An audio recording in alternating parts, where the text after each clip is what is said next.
कौशल किशोर जी के साथ आपका नाम जोड़ा जा रहा था कि भाजपा परिवारवाद कर रही है, आप उनके साले हैं और उन्होंने अपनी बीवी को भी मलियाबाद से टिकट दिलवा दिया। तो एक परिवार में तीन लोग, इस पर आप क्या कहना चाहेंगे?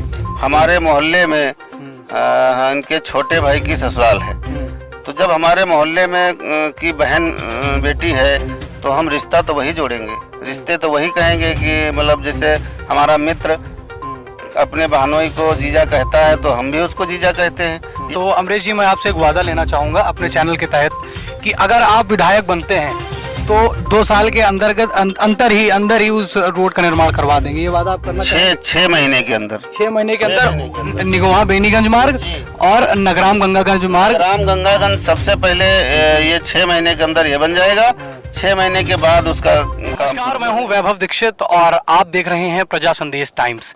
और आज हम हैं लखनऊ की सबसे चर्चित विधानसभा मोहनलालगंज। ये कहना अतिशयोक्ति नहीं होगा क्योंकि इस पर सभी की निगाहें हैं और हो भी क्यों ना, क्योंकि आज़ादी के बाद तक आज भी यहाँ पर भाजपा अपना परचम नहीं लहरा पाई। जहाँ मोदी योगी लहर थी 2017 में, वहाँ इस विधानसभा मोहनलालगंज सीट के अंदर समाजवादी पार्टी के विधायक रहे।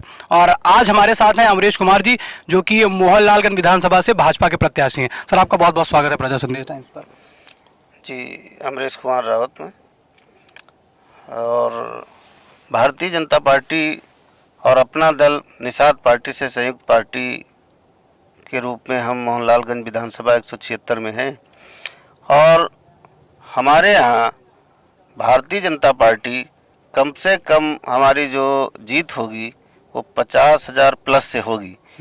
जनता में हमारी सरकार के प्रति बहुत ही समर्थन प्राप्त हो रहा है। ये आज़ादी से लेकर के अब तक की हमारी भारतीय जनता पार्टी से यहाँ जीत नहीं हुई है, लेकिन इस बार सारे रिकॉर्ड तोड़ते हुए 2022 के चुनाव में भारतीय जनता पार्टी से मोहनलालगंज से विधानसभा पहुँचने का अवसर प्राप्त होगा। अच्छा अमरीश जी, एक हम जनता के बीच में जब उतरे तो एक टैग लग रहा था कि कौशल किशोर जी के साथ आपका नाम जोड़ा जा रहा था कि भाजपा परिवारवाद कर रही है, आप उनके साले हैं और उन्होंने अपनी बीवी को भी मलियाबाद से टिकट दिलवा दिया। तो एक परिवार में तीन लोग, इस पर आप क्या कहना चाहेंगे? सर, ऐसा कुछ नहीं है। बात यह है असली, हम शुरुआत से 92 से बाबूजी के साथ जुड़े थे, माननीय कल्याण सिंह जी के साथ। कुसुम राय जी ने चुनाव लड़ा था सभासदी का, उस प्रचार में हम रहे और उसके बाद हम बाबूजी के साथ जुड़े, तो हम उनके साथ जुड़े रहे। व्यक्तिगत हमारा उनके यहाँ आना जाना, और हमारे यहाँ भतीजे के मुंडन में बतौर मुख्यमंत्री हमारे घर आए थे बाबूजी, ये छोटी बात नहीं है। और उसके बाद हमारा माननीय कौशल जी के साथ जो जुड़ाव हुआ वो करीब वही चुनाव ये लड़ते थे, इनकी संघर्ष जो इनका था वो बहुत अच्छा लगा। हमने उसी समय एक चुनाव लड़े थे जिला पंचायत सदस्य का, उसमें कौशल जी से मुलाकात हुई थी हमारी।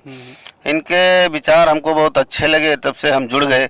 हमारे मोहल्ले में इनके छोटे भाई की ससुराल है, तो जब हमारे मोहल्ले में की बहन बेटी है तो हम रिश्ता तो वही जोड़ेंगे, रिश्ते तो वही कहेंगे कि मतलब जैसे हमारा मित्र अपने बहनोई को जीजा कहता है तो हम भी उसको जीजा कहते हैं, या हमारे रिश्तेदार हैं और हमारा फूफा है, हमारा दोस्त हम फूफा कहते तो वो भी फूफा कहता, तो अब उनके फूफा थोड़ी हो गए, वो तो एक मित्रता उस टाइप की है जी।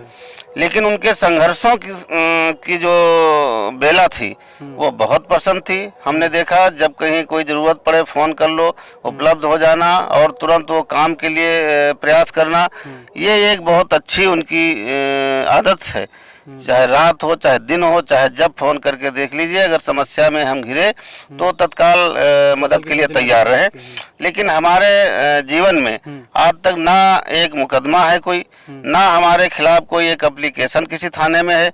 हमें स्वयं की कोई ज़रूरत नहीं पड़ती थी किसी की, लेकिन साथ में कभी भी जनता के लिए कोई ज़रूरत पड़ जाती थी, जो गलत तरीके से पुलिस परेशान करती थी, तो उसमें कौशल जी तुरंत मदद करते थे। जी, एक और प्रश्न मैं रखना चाहूँगा कि अमरीश पुष्कर जी जब विधायक थे 2017 में चुनाव जीता, उनसे हमने बातचीत की, उनका इंटरव्यू किया। उन्होंने एक टैग लगाया भाजपा के ऊपर, कह रहे कि भले गुंडागर्दी भले वो मिटा रही हो, मगर उन्होंने उनके काम नहीं सुने जो मोहनलालगंज के अंतर्गत वो कराना चाहते थे। उन्होंने बेनीगंज निगोहा मार्ग की बात करी, उन्होंने गंगागंज नगराम वाली रोड की बात करी, उन्होंने लगातार प्रदर्शन भी किया और यही टैग लगाते आ रहे थे भाजपा वाले उनकी बात नहीं सुन रहे हैं। तो क्या मतलब ये गुंडा राज वाला तो खेला नहीं है कुछ? नहीं, ये वही है बिल्कुल, इसलिए झूठ बोल रहे हैं अमरीश भाई जी।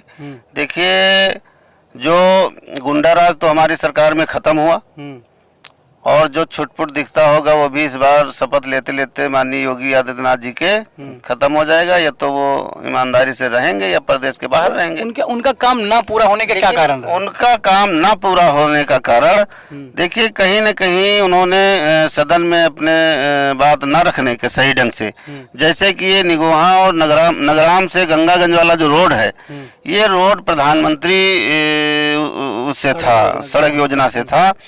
और प्रधानमंत्री सड़क योजना में 5 साल के गारंटी के ठेके उठ रहे थे, इसलिए कोई भी ठेकेदार उसको काम करने के लिए राजी नहीं हुए। वो इसलिए नहीं राजी हुए कि वो 5 साल तक जो ठेका उठता, वो 5 साल में जो जितनी बार टूटती वो उनकी गारंटी होती बना के देने के लिए, इसलिए नहीं लिए। तो उसको जो है इसमें कन्वर्ट करने के लिए माननीय मंत्री जी ने भी लिखा, और वो लगभग हो गई, शायद प्रदेश हो भी गया है लगभग। ये इसमें यूपी स्टेट गवर्नमेंट के उससे, और उसमें बने, अरे पीडब्ल्यूडी से। तो पीडब्ल्यूडी से जब हो जाएगी तो उसमें ये गारंटी वाली बात खत्म हो जाती, तब ठेकेदार लेकर के उसका काम करेंगे। इसलिए इसमें विलंब हुआ और नहीं हो पाई। अगर अमरीश भाई उस पर थोड़ा ये ध्यान देते कि प्रधानमंत्री रोजगार योजना से, उससे सड़क योजना से इसलिए नहीं हो पा रही है कि 5 साल की गारंटी के ठेके उठ रहे हैं, जो 5 साल तक उनको इस सड़क की मरम्मत करके देना होगा, इसलिए कोई ठेकेदार टेंडर नहीं ले रहा था। मगर उस रोड की हालत, दोनों रोडों की हालत बहुत ज्यादा खराब है। तो अमरीश जी, मैं आपसे एक वादा लेना चाहूंगा अपने चैनल के तहत कि अगर आप विधायक बनते हैं तो 2 साल के अंदर ही उस रोड का निर्माण करवा देंगे। ये वादा आप करना चाहेंगे? 6 महीने के अंदर, 6 महीने के अंदर निगोहा बेनीगंज मार्ग और नगराम गंगागंज मार्ग। नगराम गंगागंज सबसे पहले ये 6 महीने के अंदर ये बन जाएगा। 6 महीने के बाद उसका काम शुरू कर देंगे। इसलिए हमारे इस क्षेत्र में गंगागंज से नगराम तक बहुत शिकायतें हैं जनता की, बड़ी दिक्कतें होती हैं लोगों को, आवागमन के साधनों में बड़ी विलम्ब होता है।